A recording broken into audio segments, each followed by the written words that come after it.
Shalom Kak Nauli. Shalom juga, Bang. Apa kabarnya Kak Nauli? Sehat? Puji Puji baik. Tuhan, baik. Oke, sebelumnya makasih ya udah boleh join di Zoom Kakak dan kali ini Abang ingin menjelaskan tentang dua cara hidup. Oke. Jadi di sini Ya, Abang sudah bikin kolomnya tentang dua cara hidup. Oke, jadi kita tahu bahwa pertama di sini ada Tuhan.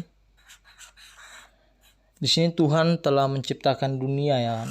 Telah menciptakan dunia ini atau bumi, dan Tuhan juga pasti menciptakan manusia. Dan di sini Tuhan menciptakan manusia untuk menguasai dunia ini, untuk berkuasa di dunia atau di bumi. Di bawah apa? Di bawah pimpinan Tuhan.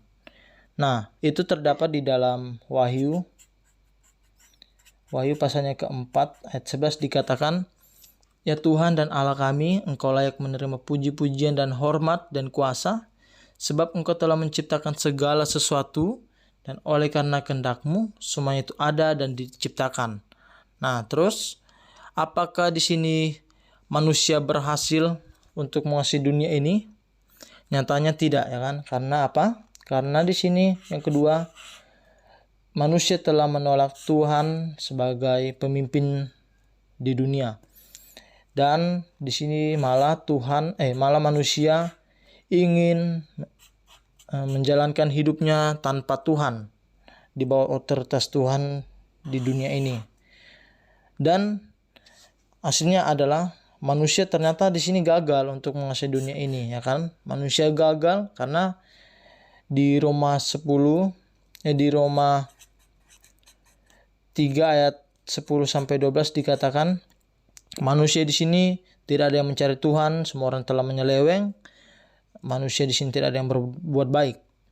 Nah, dan akhirnya manusia di sini telah memberontak dan mati. Dan seperti di Roma 3 ayat 10 dikatakan, ayat 10 sampai 12 dikatakan, dan seperti ada tertulis, tidak ada yang benar seorang pun tidak ada seorang pun yang berakal budi, tidak ada seorang pun yang mencari Allah. Semua orang telah menyeleweng, mereka semua tidak berguna, tidak ada yang berbuat baik, seorang pun tidak. Nah, apakah manusia sampai di situ saja dimatikan atau dihakimi oleh Tuhan? Nyatanya tidak. Karena apa? Karena Tuhan di sini sangat mengasihi manusia. Tuhan tidak mau manusia di sini mati kekal atau mati selamanya. Tetapi Tuhan sangat mengasihi manusia. Karena apa? Karena kita tahu bahwa hukuman Tuhan kepada orang yang memberontak atau hukuman Tuhan kepada orang yang tidak taat kepada Tuhan itu adalah hukuman penghakiman dan kematian. Itu terdapat di dalam Ibrani pasalnya ke-9 ayat 27 dikatakan, "Dan sama seperti manusia ditetapkan untuk mati sekali dan sesudah itu dihakimi." Nah, apakah di sini manusia sampai di sini saja dihakimi dan lalu mati? Nyatanya tidak. Sekali lagi, karena Tuhan sangat mengasihi manusia, Dia tidak mau manusia ini mati selamanya atau mati kekal. Dan di sini Tuhan telah mengutus anaknya yang tunggal, yaitu siapa? Yesus Kristus. Dari antara orang mati, dia turun ke dunia untuk menggantikan posisi kita. Dia mengambil otoritas hukuman itu, mengambil dosa-dosa kita, dia menggantikan dosa itu, menggantikan kita di atas kayu salib.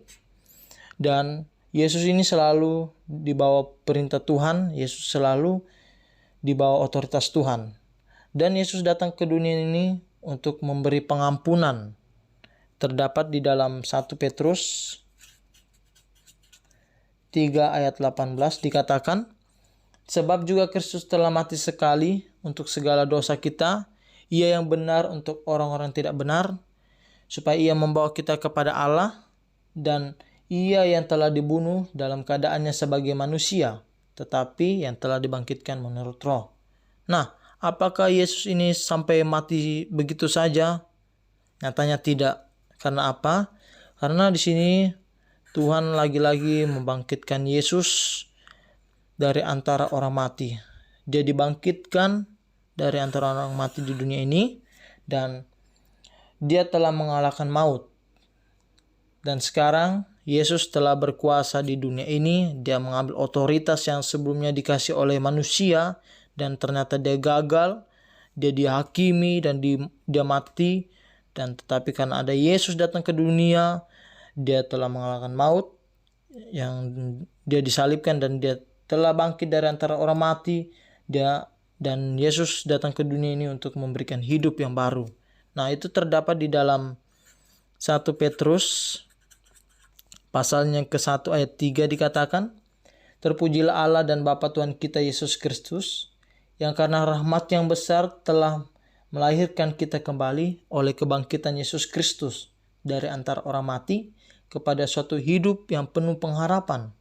Nah, kita sudah lihat semua ini jalan-jalannya. Nah, sekarang di sini poinnya. Di sini ada dua cara hidup. Di mana yang pertama, apakah kita tetap memilih jalan kita sendiri atau memilih jalannya manusia yang menolak Tuhan, dan hasilnya adalah kita dihakimi. Yang kedua adalah mati kekal. Dan poin yang kedua adalah waktu kita memilih jalannya Yesus, kita memilih mengikuti Yesus, atau kita menerima Yesus sebagai Tuhan dan Juru Selamat kita, maka hasilnya adalah kita akan diberikan hidup yang baru. Dan kedua adalah kita akan diberikan hidup yang kekal. Itu terdapat di dalam kitab Yohanes pasalnya ke-3 ayat 36. Dikatakan sini, "Barang siapa percaya kepada Anak, ia beroleh hidup yang kekal, tetapi barang siapa tidak taat kepada Anak, ia tidak akan melihat hidup, melainkan murka Allah tetap ada di atasnya." Nah, saudara Nauli mau pilih cara yang mana? Cara pertama atau yang kedua? Yang kedua, Bang. Oke, ya, kita sebagai orang yang percaya pasti kita tahu bahwa cara kedua lah yang bisa kita diselamatkan oleh karena Yesus. Dia akan memberikan kita hidup yang baru dan hidup yang kekal. Maka ada 3 caranya. Jadi yang pertama itu pasti karena kita dulunya adalah orang berdosa, kita tidak layak di hadapannya, maka pertama kita lakukan adalah kita berdoa, meminta pengampunan dari Tuhan, dan kita menerima hidup yang baru oleh Yesus. Dan di sini saya akan memimpin kita dalam doa. Kita berdoa ya. Bapa, terima kasih buat hari ini. Kami bersyukur boleh berkumpul bersama Kakak Nauli.